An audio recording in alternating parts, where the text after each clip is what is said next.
The capital of Kathmandu was a wonderful shock on the senses, even more so given this would be the first time that I had travelled abroad after the worldwide travel restrictions that had been put in place as a result of COVID-19. The colourful clothing, cows walking with priority through the roads and streets, and smell of burning juniper filled the air.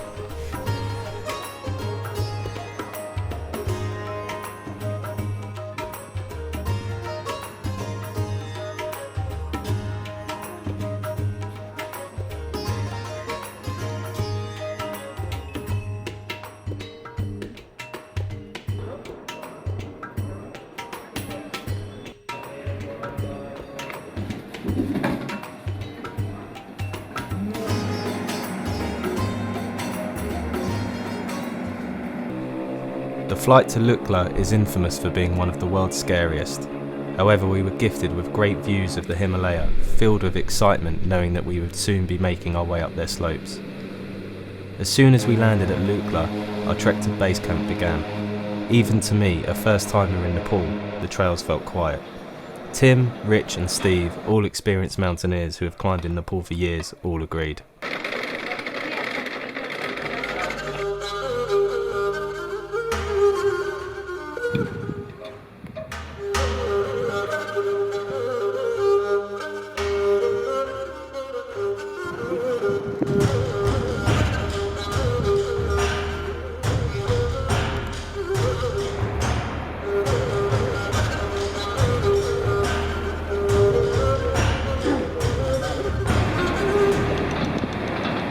First stop would be the small village of Monjo.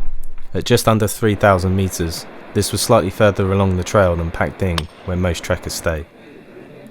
The trek to Dablam base camp follows the start of the Everest base camp trek, crossing the iconic bridges with the huge mountains looming in the background.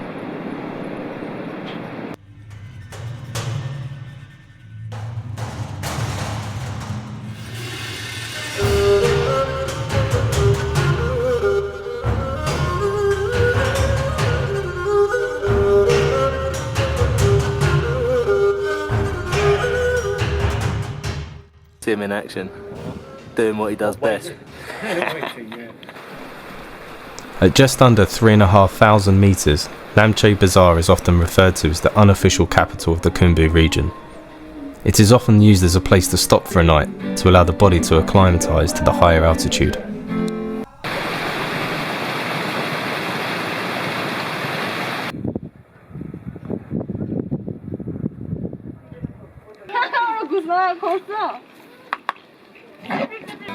By the hands of the Almighty, we forward in this generation. Triumph family, won't you help me sing these songs of freedom? Down to the main base camp, and we'll continue on up, and then this is the tower that's come to. And then from there, sort of horizontally across and then up the Grey Couloir, and then this is Mushroom Ridge, and that's the old site of Camp 3. And then from there, up the slope, look far steeper than they are actually. You know, I mean, this is looking like 78 degrees. It's not. It's about 68. Yeah. 65 for example. And then we go to the right of the Dablam, and the Dablam's much smaller now because there was a big chunk that fell off the right side. It's much safer now than it ever has been. And then from there, cross the Bergschrund at some stage, and then up the long diagonal, past the rocks, up the long diagonal to the top.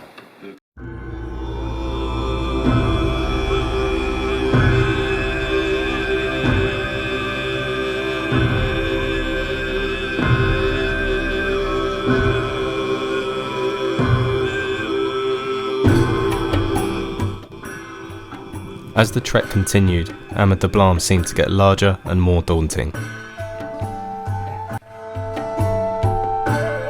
We made a short acclimatisation hike to the Hillary Memorials and were presented with a magnificent view of Everest and Dablam.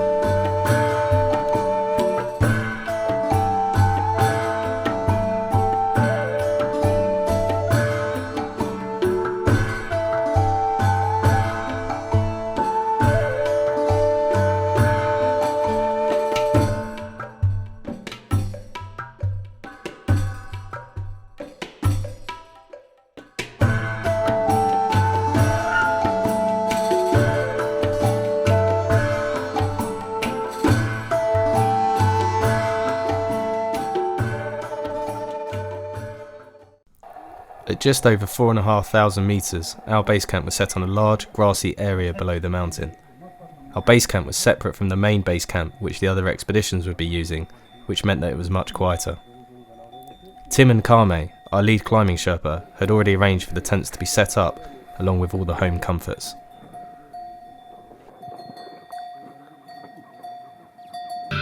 Before we would climb on the mountain, we would take part in a puja ceremony. Conducted by a lama from Pangdashe, the purpose of the puja is to ask for safe passage on the mountain.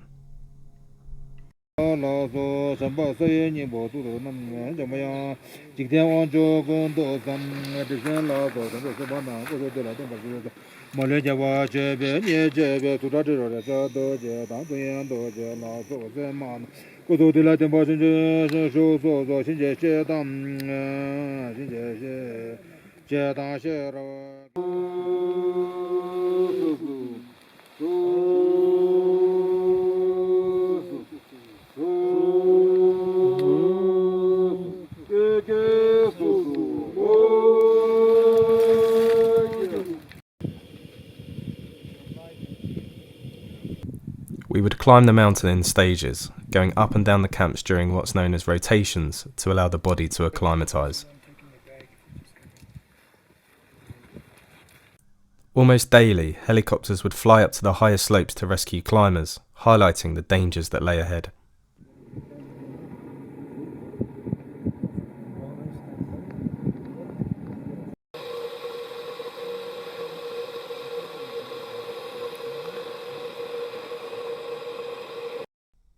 The climbing above Camp 1 was fantastic.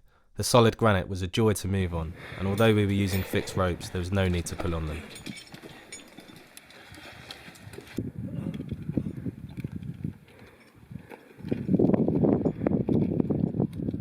Versus round to the Yellow Tower, which is just a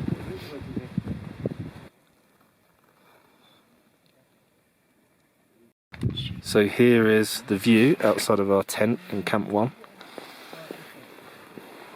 Perched quite perilously, I'd say, on the rocks, but with that view. There's Wade and Al in their tent. Steve and Rich in theirs. And what was Tim's. Spectacular.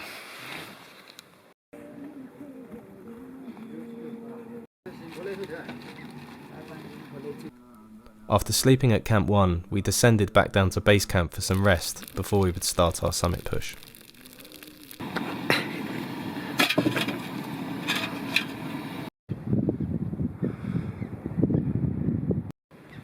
So here we are back up at Camp 1 after heading back down to base camp for what would have been 2 days of rest, but we got some info in from Tim. It's been monitoring the weather forecasts, and it appears that there isn't enough time to have the 2 days rest planned. So back to base, can't even speak.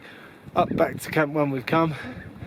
We're going to stay here the night, get up early, about 9ish, then head up to Camp 2, spend the night at Camp 2, and then from Camp 2 start our summit push. But you might be able to tell just by looking around at the prayer flags and by the noise that it's a lot windier than it has been recently. So there's some guys on the ridge that are coming down that look like they've been in a little bit of trouble, so we've all been watching that and monitoring that situation unfold. But at the moment it's a matter of prioritising rest and refuelling and rehydrating.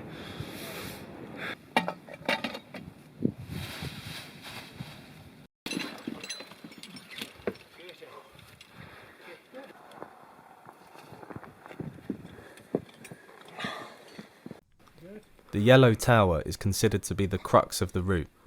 In mountain boots and a large pack it proved too much for an attempt at free climbing it, but it was exciting nonetheless.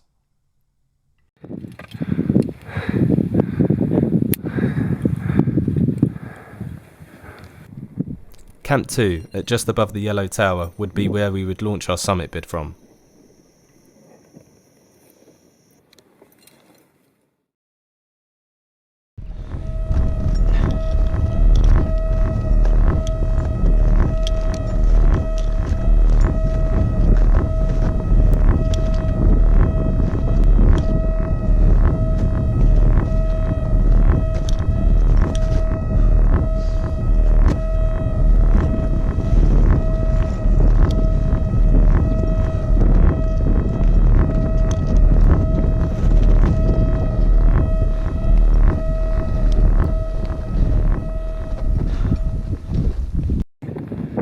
Here we are at the summit of Dablam.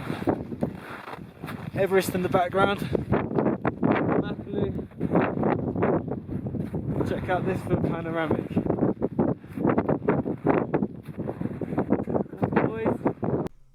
At around 8:10 on the morning of the 17th of November 2021, the team successfully summited.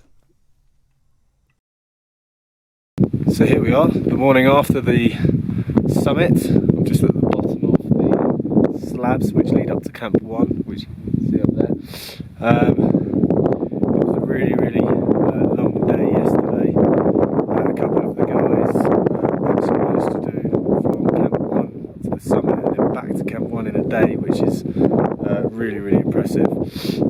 But for us normal people, we made our summit bid from Camp 2, which wasn't the most comfortable nights of sleep, but yeah, we left at about just before midnight, and we're the first ones up, which was great.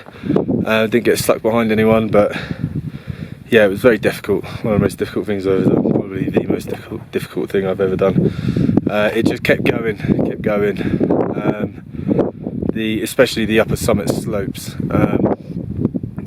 Just as you sort of think you're getting close, you reach another false summit, and then another one, and then another one. So yeah, it was a very long day, a very difficult day, but feeling good now. On our way down to base camp for some rest, hydration, and maybe a beer. That sounds good. Back down at base camp, we all celebrated with a cake made by our magnificent chef Bhopal, washed down with some local beer. Good morning.